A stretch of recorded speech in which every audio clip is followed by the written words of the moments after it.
अस्सलामुअलैकुम। तो कैसे हैं आप सब। आज हम बात करने वाले हैं कि टेस्ट योरसेल्फ जो है उसके बारे में 8.3 जो है 8.1 और 8.2 मैंने कंप्लीट करवा दी थी। ठीक है, अब आज हम बात करने वाले हैं 8.3 के और इससे नेक्स्ट वीडियो में हम इंशाल्लाह इसकी एक्सरसाइज स्टार्ट कर लेंगे। तो my name is Zeeshan Hussain और आप देख रहे हो आपका चैनल केमिस्ट्री टाइगर्स। आज हम स्टार्ट करने वाले हैं test yourself 8.3 class 9th chapter number 8 यानी आखिरी चैप्टर हमारा चल रहा है, इसके अकॉर्डिंग चलेंगे। फर्स्ट क्वेश्चन है हमारा, आज पहला जो हमारा टेस्ट योरसेल्फ का क्वेश्चन है वो है why valency of chlorine is 1। ये क्वेश्चन रिपीट हुआ है चैप्टर नंबर 4 से। चैप्टर नंबर 4 में भी यही आया है क्वेश्चन। तो हम स्टार्ट करने वाले हैं। कॉपी पेंसिल अगर आपने नहीं पकड़ी तो भाई जल्दी से पकड़ लो और आप इसको जल्दी से नोट भी कर पाओगे। ठीक है, इसको जल्दी से नोट कर लो। ठीक है, तो बड़ा आसान सा है, लड्डू है ये सवाल। तो रीजन देखो, मैं आपको एक एग्जांपल से समझाता हूं। भाई आप खाना खाने बैठे हो, ठीक है, आपके सामने 10-20 रोटियां रख दी जाएं, लेकिन आपको जितनी मतलब फर्ज करें आपको 3 खानी है, फर्ज करो एग्जांपल, हालांकि बहुत हैं 3, 2-3 खा सकता है बंदा इजीली, तो 2 फर्ज करो आपने खानी है, बाकी जो 18-20 हैं वो आपके तो काम की नहीं है ना। जितनी आपको जरूरत थी वो आपने कर ली, लेकिन अब जो बाकी बची हैं वो तो आपके किसी काम के नहीं है ना। फिलहाल आपकी किसी काम के नहीं है। तो यहां पे बात करने वाले हैं कि क्लोरीन की वजह क्या है। क्लोरीन के पास देखो वैलेंस शेल में कितने इलेक्ट्रॉन हैं, 7। आपको मैं तस्वीर दिखाता हूं फिर समझ आ जाएगी। ये देखो भाई, तो इसके पहले में कितने हैं, यहां पे अगर देखोगे तो यहां पे पहले में 2 हैं, दूसरे में 8 हैं, और तीसरे में चेक करो तो 1 2 3 4 5 6 और 7 हैं। तो 8 यानी ऑक्टेट रूल मुकम्मल करने के लिए उसे किसकी जरूरत है, 1 इलेक्ट्रॉन की। तो वो सिर्फ 1 ही इलेक्ट्रॉन लेगा। तो यही रीजन होने वाली है भाई। तो हम लिखेंगे वैलेंसी ऑफ क्लोरीन इज 1 है बिकॉज क्योंकि क्लोरीन है 7 इलेक्ट्रॉन्स, इसके 7 इलेक्ट्रॉन हैं इन इट्स वैलेंस शेल में, and it can accept only 1 electron. ये सिर्फ 1 एक्सेप्ट करता है क्योंकि उसका कंप्लीट शेल होने के लिए सिर्फ उसे 1 की ही जरूरत पड़ती है। ठीक है, and it can accept only 1 electron to complete its valence shell or octet, यानी ऑक्टेट को भी हम 8 कह सकते हैं, तो इसलिए ये करता है। तो मेरे लड्डुओं, ये बड़ा आसान सवाल था जो कि पेपर में अक्सर पूछा जाता है। चैप्टर नंबर 4 से भी यही रिपीट हुआ है। चैप्टर नंबर 4 है टेस्ट योरसेल्फ, आप देखोगे 4.1 उसका आखिरी क्वेश्चन यही होने वाला है। चलेंगे नेक्स्ट क्वेश्चन की बात करते हैं। क्वेश्चन नंबर 2 वो है विच फैक्टर्स कंट्रोल, वो कौन से फैक्टर हैं जो कंट्रोल करते हैं the non metallic character of the elements का नॉन मेटेलिक करेक्टर कौन से एलिमेंट कंट्रोल करता है, कौन से फैक्टर्स कंट्रोल करते हैं एलिमेंट्स के। ठीक है, तो पहला हम बात करते हैं वो है ये एज अ बुक पे सेम टू सेम ये लाइन लिखी गई है। आप लिखेंगे the non metallic character depends upon, ये डिपेंड करता है इलेक्ट्रॉन एफिनिटी पे, यानी इलेक्ट्रॉन एफिनिटी पे, और दूसरा इलेक्ट्रॉन नेगेटिविटी। इन दो टर्म्स को जरा गौर से समझो भी। इलेक्ट्रॉन एफिनिटी होता है कि आप इलेक्ट्रॉन वैलेंस शेल में लेने की जो सलाहियत होती है ना, एटम की इलेक्ट्रॉन लेने की जो सलाहियत होती है वो देखो। ठीक है, इलेक्ट्रॉन लेने की जो सलाहियत है वो क्या है आपकी, इलेक्ट्रॉन एफिनिटी का मतलब रिएक्टिविटी। ठीक है, कशिश, तो इसको कह सकते हो। और इलेक्ट्रॉन नेगेटिविटी का मतलब ये होता है कि 2 एटम्स के दरमियान बॉन्ड बन गया है, 2 एटम्स के दरमियान बॉन्ड बन गया है, तो दरमियान में जो इलेक्ट्रॉन है वो अब ये एटम भी खींचेगा और ये एटम भी खींचेगा, यानी ए भी खींचेगा बी भी खींचेगा एग्जाम्पल के तौर पर। तो जिस फोर्स से ये दोनों एटम्स खींच रहे हैं वो इसकी इलेक्ट्रोनेगेटिविटी है, ये बॉन्ड में होती है। और इलेक्ट्रॉन एफिनिटी क्या होता है, बॉन्ड में नहीं होती। वैसे इलेक्ट्रॉन लेने की जो कशिश होती है, जो सलाहियत होती है, जो एबिलिटी होती है, उसे हम इलेक्ट्रॉन एफिनिटी कहते हैं। चलें जी स्टार्ट करते हैं। The non metallic character depend करता है इलेक्ट्रॉन एफिनिटी पे एंड इलेक्ट्रोनेगेटिविटी, इलेक्ट्रॉन एफिनिटी पे एंड स्मॉल साइज। दूसरा जी स्मॉल साइज एलिमेंट्स, जो छोटे साइज के एलिमेंट्स होते हैं, हायर न्यूक्लियर चार्ज, उनके न्यूक्लियर चार्ज बढ़ता है एंड उसके बाद ये इलेक्ट्रॉन नेगेटिविटी इन नेचर, उसके क्या होता है भाई, न्यूक्लियर चार्ज जब बढ़ता है तो उसकी इलेक्ट्रॉन नेगेटिविटी भी बढ़ती है, ठीक है, और इलेक्ट्रॉन नेगेटिविटी बढ़ गई मतलब इलेक्ट्रॉन एफिनिटी भी बढ़ गई, दोनों चीजें साइज छोटा होने से बढ़ती हैं। Therefore they possess non metallic character, इसका मतलब ये है कि भाई ये दोनों जो हैं वो फैक्टर कंट्रोल करते हैं, इलेक्ट्रॉन एफिनिटी भी और इलेक्ट्रॉन नेगेटिविटी भी। आपके सामने एक तस्वीर बनाई गई है जिससे ऊपर से आप नीचे की तरफ देखोगे तो भाई साइज बढ़ रहा है, जैसे साइज बढ़ता है इसका मतलब ये है कि भाई जब साइज बढ़ रहा है तो ऊपर से नीचे इलेक्ट्रॉन एफिनिटी यानी डिस्टेंस ज्यादा हो रहा है न्यूक्लियस और वैलेंस शेल में, तो इलेक्ट्रॉन लेने की या बॉन्डिंग की भी सलाहियत जो है वो कम हो रही है, ठीक है, दोनों की सलाहियत कम हो रही है। तो हम कह सकते हैं नॉन मेटेलिक करैक्टर जो है वो कम हो रहा है, नॉन मेटेलिक करैक्टर क्या हो रहा है, कम हो रहा है। और अगर आप इधर से लेफ्ट टू राइट देखोगे तो साइज हो रहा है कम, यानी इलेक्ट्रॉन बॉन्डिंग इजीली बना सकते हैं, साइज कम हो रहा है तो वैलेंस और जो है आपका वैलेंस शेल और न्यूक्लियस के दरमियान डिस्टेंस कम हो रहा है, डिस्टेंस कम हो रहा है तो बॉन्ड इजीली बन सकता है अट्रैक्शन की वजह से। आई होप कि आपको इतनी तो समझ आ गई है क्वेश्चन नंबर 2 की, क्लियर है भाई। अगर आपने कॉपी पेंसिल नहीं पकड़ी तो जल्दी से लड्डू को पकड़ लो, ठीक है। चलो ये तीसरा क्वेश्चन है वो है why fluorine is more metallic than chlorine. Fluorine अभी रीजन बताइए भाई, साइज है इसकी रीजन, व्हाई फ्लोरीन जो है वो ज्यादा नॉन मेटालिक है as compare to chlorine, chlorine की वजह से। तो भाई रीजन इसकी ये है कि फ्लोरीन का साइज है बड़ा और छोटा, और क्लोरीन का जो है बड़ा, क्योंकि फ्लोरीन ऊपर आता है पीरियोडिक टेबल के और क्लोरीन जाता है वो कहां पे आता है, नेगेटिव। ये है फ्लोरीन, ठीक है। तो आप ये देखो क्लोरीन, ठीक है, तो फ्लोरीन का छोटा साइज है, क्लोरीन का ज्यादा मतलब बड़ा है, ठीक है। इसमें देखो इसमें 2 शेल हैं फ्लोरीन में, और क्लोरीन में कितने हैं, 3 शेल, तस्वीर नजर आ रही है भाई, इजीली हमें पता चल रहा है, उसके 3 हैं और फ्लोरीन के कितने हैं, 2 शेल। तो यहां पे अगर देखो तो साइज का भी डिफरेंस आ रहा है, ठीक है। तो अगर आप फ्लोरीन को देखो तो भाई ये easily electron non metallic character क्या होता है, इलेक्ट्रॉन नॉन मेटालिक करैक्टर होता है कि इलेक्ट्रॉन लेने की सलाहियत जो है वो नॉन मेटालिक करैक्टर है, ठीक है। और यहां पे इसका साइज छोटा है मतलब वो इजीली इलेक्ट्रॉन क्या कर सकता है, कबूल कर सकता है, इजीली आप एक्सेप्ट कर सकता है साइज छोटे की वजह से, ठीक है। न्यूक्लियस और वैलेंस शेल के दरमियान डिस्टेंस थोड़ा है तो इजीली इलेक्ट्रॉन कबूल कर सकता है, एक्सेप्ट कर सकता है, तो इसलिए ये है। और क्लोरीन का साइज क्या है, बड़ा है, जिसकी वजह से क्या होता है कि इसके दरमियान डिस्टेंस ज्यादा हो गया, एज कंपेयर टू फ्लोरीन वो एक्सेप्ट जल्दी नहीं करेगा एज कंपेयर टू फ्लोरीन की वजह से। चलें भी स्टार्ट करते हैं, नेक्स्ट यहां से पढ़ते हैं। Fluorine is more non metallic, ज्यादा है as compare to chlorine because it has a smaller size. उसकी वजह क्या है कि फ्लोरीन का छोटा साइज है, एंड मोर न्यूक्लियर चार्ज, उस पर चार्ज कौन सा है, ज्यादा है, इस पे चार्ज कौन सा है जी, ज्यादा है। उसके बाद smaller the size greater the attraction force, ये एक नोट समझ लो कि जितना स्मॉल छोटा साइज होगा उतनी अट्रैक्शन फोर्स होगी, किसके दरमियान, न्यूक्लियस और वैलेंस इलेक्ट्रॉन्स के दरमियान, न्यूक्लियस और वैलेंस इलेक्ट्रॉन के दरमियान। Smaller the size greater the attraction force between nucleus and valence electrons, और वैलेंस इलेक्ट्रॉन्स के दरमियान। यहां तक क्लियर है सबको। नेक्स्ट क्वेश्चन की बात करते हैं, क्वेश्चन नंबर 4 वो है iodine exist in a solid can be beaten with hammer to form sheets. वो कहते हैं कि भाई जो है वो सॉलिड, आयोडीन सॉलिड स्टेट में है, क्या आप उसको प्रेस करके दबा के हथौड़े से उसकी शीट बना सकते हो, तो इसका आंसर है नहीं। क्यों भाई, नॉन मेटल जो होते हैं वो ब्राइटल होते हैं, ब्रिटल होते हैं, मतलब उस पर आप थोड़ी सी जरब लगाओगे टूट जाएंगे, तो आप उसकी शीट कैसे बना पाओगे, शीट नहीं बना पाओगे। तो भाई लिखते हैं no only solid things are metals, वो कहता है solid things are metals have the characteristics to be beaten. वो कहता है कि भाई सॉलिड में है लेकिन वजह यह है कि वो मेटल्स हो, तो फिर आप हथौड़े से उसकी शीट बना सकते हो। और जो है वो आयोडीन एक नॉन मेटल है और वो ब्राइटल है। ब्रिटल का मतलब होता है टूट जाना, मतलब टुकड़े टुकड़े हो जाना। आप किसी, जैसे फर्ज करो आप किसी भी चीज को हथौड़ा लगाते हो और वो टुकड़े टुकड़े हो जाता है, ठीक है, तो आप क्या कहते हो कि ये क्या है भाई, ये है ब्रिटल, ये क्या है, ब्रिटल। चलें जी क्वेश्चन नंबर 5 की बात करते हैं। Can liquids and gases be brittle, क्या लिक्विड और गैसेस को आप ब्राइटल मतलब तोड़ सकते हो, तो भाई नहीं। क्यों नहीं तोड़ सकते, क्योंकि भाई उसके मॉलिक्यूल्स होंगे तो टुकड़े टुकड़े होंगे ना, मॉलिक्यूल्स तो हैं, लेकिन रीजन ये है कि भाई इसमें इसके मॉलिक्यूल्स को सॉलिड स्टेट में नहीं है, सिर्फ ब्रिटल वही होते हैं जो सॉलिड स्टेट में हो, तो आंसर लिखते हैं liquids and gases can not be brittle causes it is only a property of solid। ये सिर्फ प्रॉपर्टी किनकी है, सॉलिड की है, स्पेशली आयनिक सॉलिड्स, स्पेशली किनकी है, आयनिक सॉलिड्स की।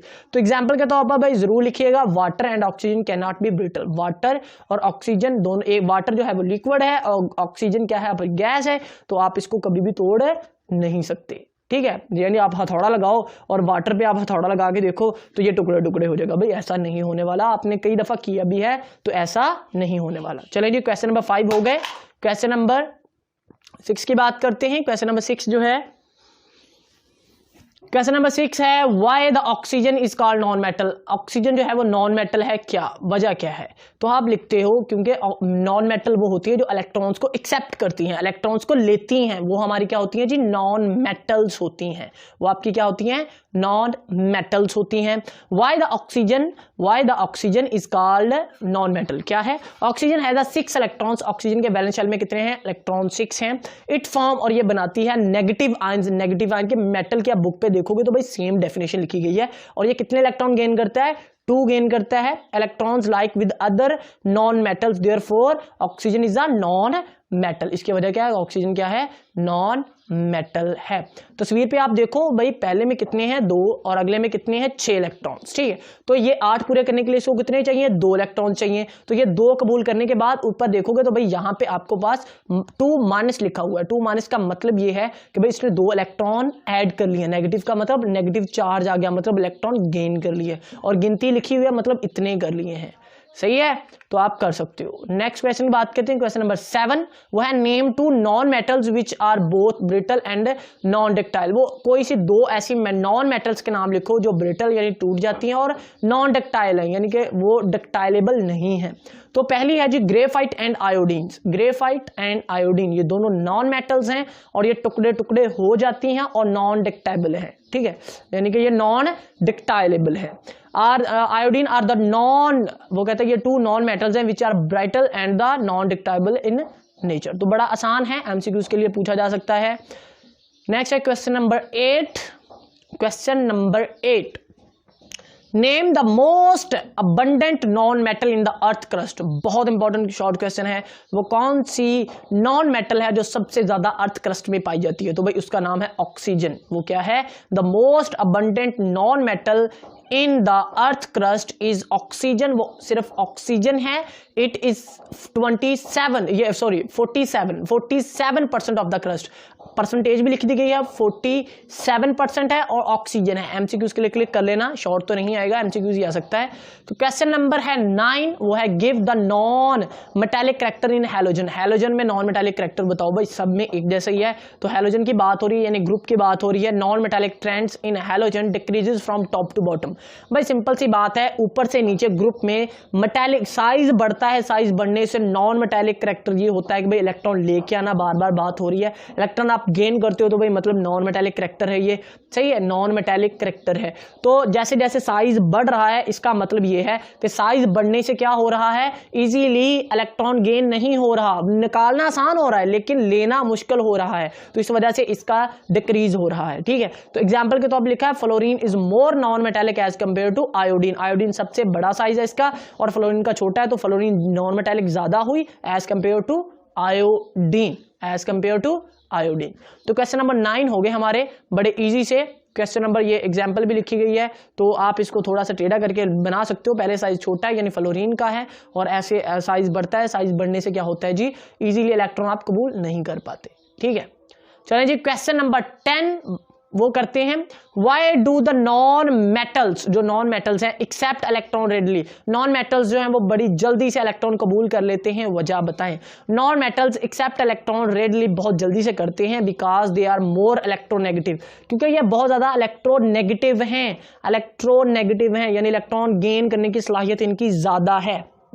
इलेक्ट्रॉन गेन करने की सलाहियत इनकी बहुत ज्यादा है। आर यूजुअली बहुत जल्दी से इलेक्ट्रॉन डेफिशिएंट, और ये इलेक्ट्रॉन डेफिशिएंट है यानी इनको इलेक्ट्रॉन की कमी है, तो इस वजह से भाई ये जल्दी से इलेक्ट्रॉन कबूल कर सकता है। एग्जाम्पल के तौर पर मैं आपको बताऊं, फर्ज करो भाई आपके पास पैसे ना हो और आपके घर वाले आपको 10,000 या 5,000 दे दें, तो डेफिनेटली आप जल्दी से ले लोगे क्योंकि आपको पहले भी जरूरत नहीं, मतलब जरूरत है और आपके पास पैसे भी नहीं है, तो इस वजह से आप क्या करोगे, ले लोगे उनसे। ठीक है, तो इसीलिए भाई जिनके पास इलेक्ट्रॉन की कमी है तो वो इलेक्ट्रॉन डेफिनेटली भाई लेंगे ही लेंगे। और ये क्या बनाते हैं जी, ions by gaining electrons. Electrons gain करने के बाद, एग्जाम्पल एग्जाम्पल के तौर पर आप क्या कर सकते हो, एग्जाम्पल के तौर पर आपके सामने क्लोरीन लिखा गया है। क्लोरीन क्या करता है, एक इलेक्ट्रॉन कबूल करता है, 17 है टोटल, और में यहाँ पे आप देखोगे तो भाई Cl नेगेटिव आयन लिखा गया है, Cl नेगेटिव आयन लिखा गया है। समझ आ गई यहाँ पर, कोई क्लियर, कोई दिक्कत? चलिए जी, क्वेश्चन नंबर 11 की बात करें, why non metals do not react with dilute acid, dilute acid के साथ ये रिएक्ट नहीं करते, व्हाइल मेटल्स डू रिएक्ट, यानी मेटल्स कर लेती हैं और नॉन मेटल्स नहीं करती। तो भाई सिंपल सी रीजन है, नॉन मेटल्स जो है वो इलेक्ट्रॉन डेफिशिएंट हैं, यानी इनको इलेक्ट्रॉन की कमी है, इलेक्ट्रॉन लेना चाहते हैं, और एसिड्स भी ऐसे ही हैं, उनको भी इलेक्ट्रॉन की कमी है, उनको भी इलेक्ट्रॉन चाहिए। जैसे अगर वो चाहेंगे, दोनों ही अगर इलेक्ट्रॉन चाहेंगे तो भाई देगा कौन फिर, जब दोनों को मतलब जरूरत है इलेक्ट्रॉन्स की तो देगा कौन, कोई भी नहीं ना देगा। तो इसलिए नॉन मेटल्स जो हैं वो एसिड के साथ रिएक्ट नहीं करती। और मेटल्स की बात करें तो ये इनके पास इलेक्ट्रॉन देने की सलाहियत होती है, उनके पास एक्स्ट्रा इलेक्ट्रॉन भी होते हैं तो ये दे देते हैं, और उधर एसिड के पास नहीं होते, उनको जरूरत होती है और वो ले लेते हैं, तो इसलिए ये रिएक्ट कर लेते हैं। तो चलें लिखते हैं, non-metals do not react with the dilute acid because non-metals are itself, ये itself अपने आप पर इलेक्ट्रॉन एक्सेप्टर हैं, क्योंकि ये non-metals इलेक्ट्रॉन कबूल करते हैं। Example, chlorine does not react with dilute HCl, dilute HCl के साथ वो जो है रिएक्ट नहीं करती क्लोरीन, ठीक है। While metals react readily because, metals बहुत जल्दी से रिएक्ट कर जाती हैं, बिकॉज लूज इलेक्ट्रॉन रेडली, ये बहुत जल्दी से इलेक्ट्रॉन लूज करती हैं, और ये जो इलेक्ट्रॉन निकलता है वो एसिड्स जो है वो गेन कर लेते हैं। तो चले एग्जांपल के तौर पर, sodium metals readily react with dilute HCl and give NaCl and hydrogen gas. Example भी आपके साथ दोनों की लिख दी और कंप्लीट क्वेश्चन हो गया। चलें जी, क्वेश्चन नंबर 12 है, how can you distinguish between metals from non metals, यानी मेटल्स और नॉन मेटल्स को आप अलग अलग कैसे कर पाओगे। तो बहुत अहम है, metals are good conductor of heat, metals जो है वो गुड कंडक्टर हैं हीट एंड इलेक्ट्रिसिटी की। उधर से नॉन मेटल पढ़ लो तो नॉन मेटल जो है वो है bad conductor of electricity and heat के, ठीक है। उसके बाद है metals possess high melting point and boiling point, यानी मेटल्स के मेल्टिंग पॉइंट और बॉइलिंग पॉइंट ज्यादा हैं और नॉन मेटल्स के क्या हैं भाई, कम है। Non metals possess low melting point and boiling point. उसके बाद मेटल्स आर लस्ट्रस, यानी इसकी ये चमक होती है, इनमें क्या होती है जी, चमक। और नॉन मेटल्स की बात करें तो भाई ये डल होते हैं, डल मतलब ये या मध्यम से होते हैं, पीके से होते हैं, सही, इनमें कोई भी चमक नहीं होती। चलें जी, क्वेश्चन नंबर हमारा करते हैं 13। यहां तक अगर किसी को प्रॉब्लम है तो भाई लोग आप पूछ सकते हो, कोई सवाल है तो भाई आप कर सकते हो, कोई दिक्कत का मसला नहीं है, सही है।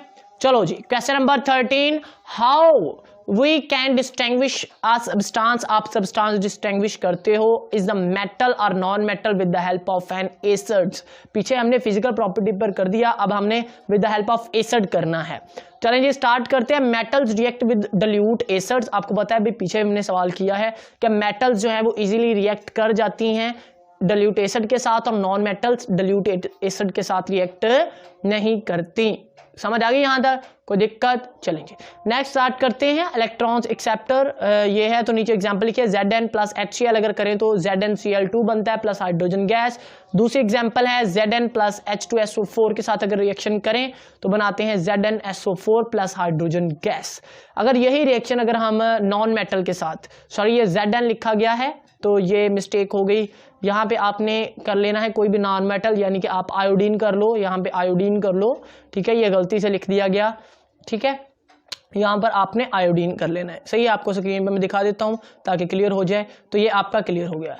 चलें जी, क्वेश्चन नंबर 14 और लास्ट क्वेश्चन जो कि बहुत इंपॉर्टेंट है, अक्सर चैप्टर नंबर 4 से लिया गया है ये भी, ठीक है, और अहम है, ये अक्सर पूछा जाता है तो भाई कर लो। वो कहता है HF is a weak acid, why, क्यों HF वीक एसिड है?